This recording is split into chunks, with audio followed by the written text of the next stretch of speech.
देखिए, the boy seems tired, यानी कि लड़का सीम्स प्रतीत होता है टायर्ड, कैसा, थका हुआ।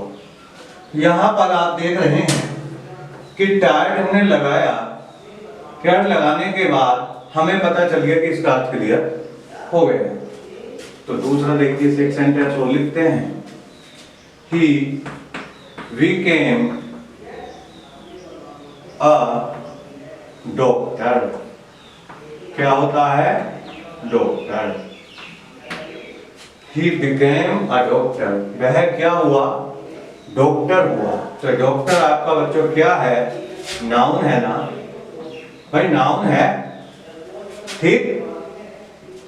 वह डॉक्टर हुआ, डॉक्टर बन गया, बात क्लियर हो गई। नंबर 3 देखते हैं, he appears pleased, P-L-E-A-S-E-D, please means होता है बच्चों प्रसन्न होना, है वर्ब है ये। और कैसा है ये verb? Part of another verb, अन्य वर्ब का भाग, ठीक। नंबर 7,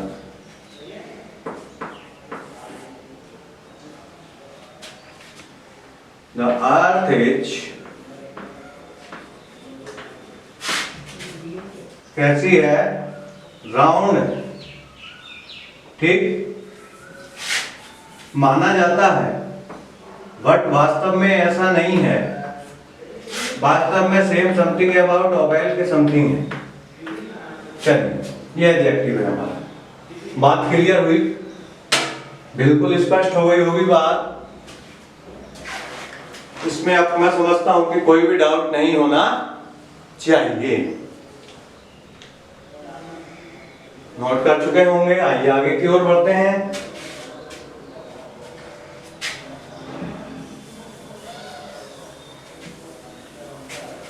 चलिए,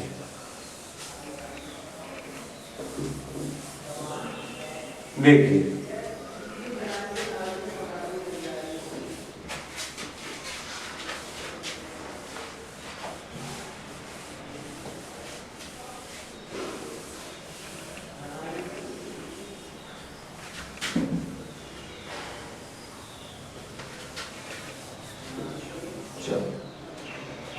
देखिए, अब बच्चों आपने अभी पीछे जब हम पढ़ रहे थे लास्ट वीडियोस में, तो एक वर्ड आया था बच्चों, कंप्लीमेंट। ये वर्ड निश्चित रूप से आपका परिचित है, क्योंकि स्टार्टिंग में ही जिस समय हम the noun, function and relation पढ़ रहे थे, उस समय ये फंक्शन हमने पढ़ा था, कंप्लीमेंट ऑफ द वर्ब, क्रिया का पूरक। मैं समझता हूं कि अब आपकी याद आ गया होगा। तो पहचान गए हैं इस वर्ड के बारे में, कंप्लीमेंट। देखिए क्या चीज है, इसको अधिक क्लियर किए देते हैं। द वर्ड और फिश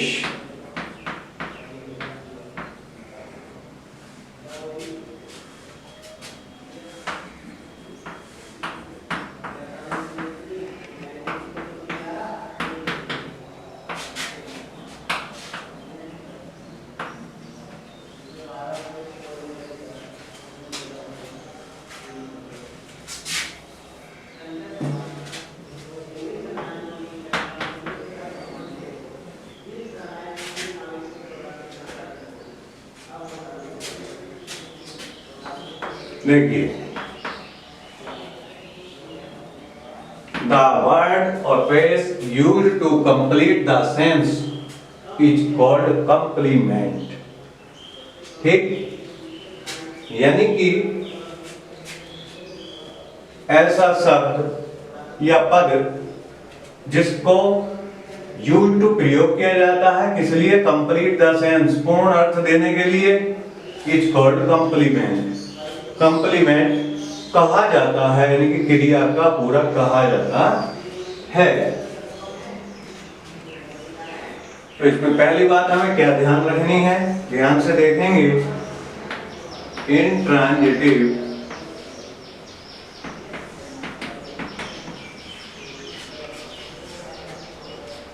वर्ब्स के कंप्लीमेंट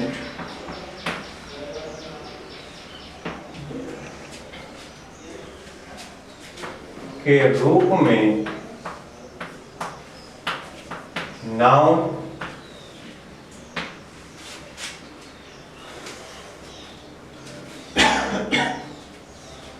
एडजेक्टिव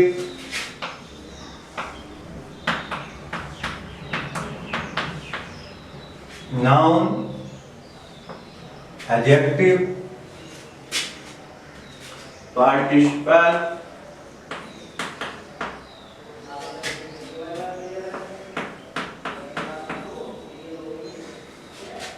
प्रीपोजिशन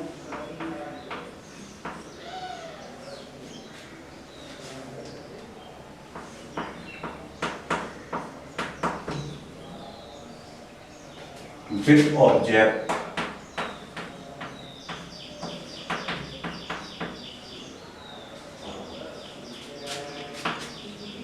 और इन्फिनेटिव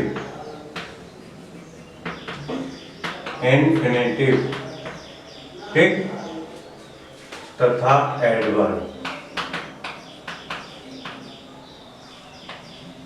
का प्रयोग होता है।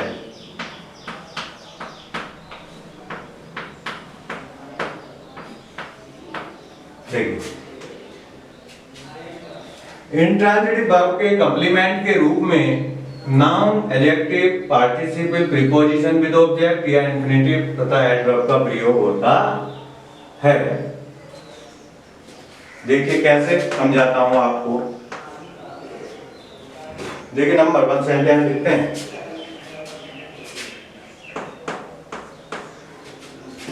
A cow is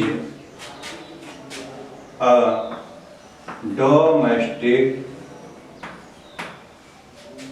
animal.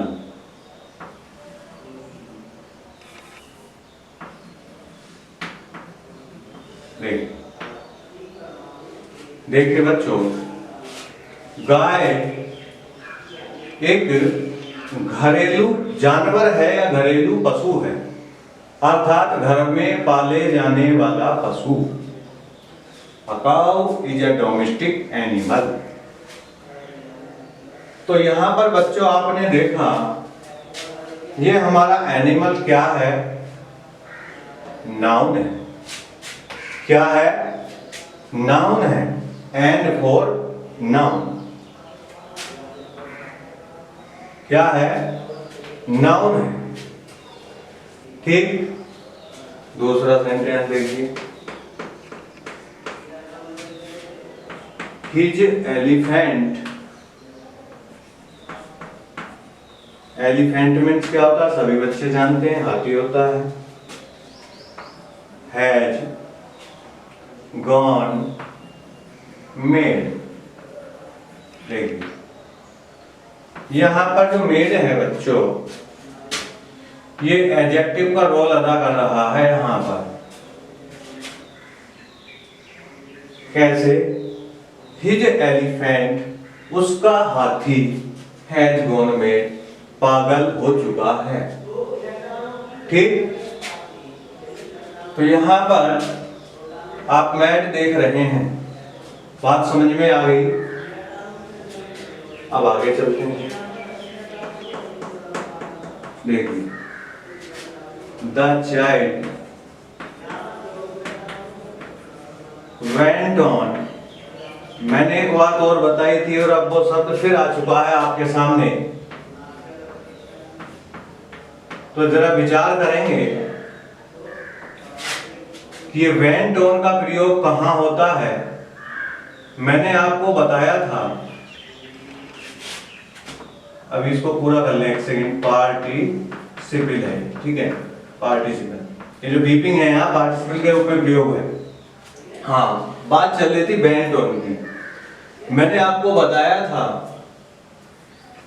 कि जो वर्ब अपने साथ प्रीपोजिशन लाती है, ठीक, तो वह अपने मूल अर्थ को छोड़ करके भिन्न अर्थ देती है। तो यहां पर वेंट का अर्थ गया नहीं होगा, यानी कि गो मीन्स जाना होता है, गो की सेकंड फॉर्म वेंट होती है, WENT वेंट, और थर्ड फॉर्म गोन होती है, GONE गोन, गो वेंट गोन। तो वेंट जो सेकंड फॉर्म है, लेकिन विशेष बात ये ध्यान रखनी है बच्चों, जो मेरा ये बताने का यहाँ मूल उद्देश्य ये है कि जब हम वर्ब के साथ कोई प्रीपोजिशन यूज करते हैं, यानी कि वर्ब अपने साथ ऑटोमेटिकली प्रीपोजिशन लेकर आती है, तो वह अपने मूल अर्थ को छोड़ करके भिन्न अर्थ प्रकट कर देती है। तो the child went on weeping, इसका मतलब होगा बच्चा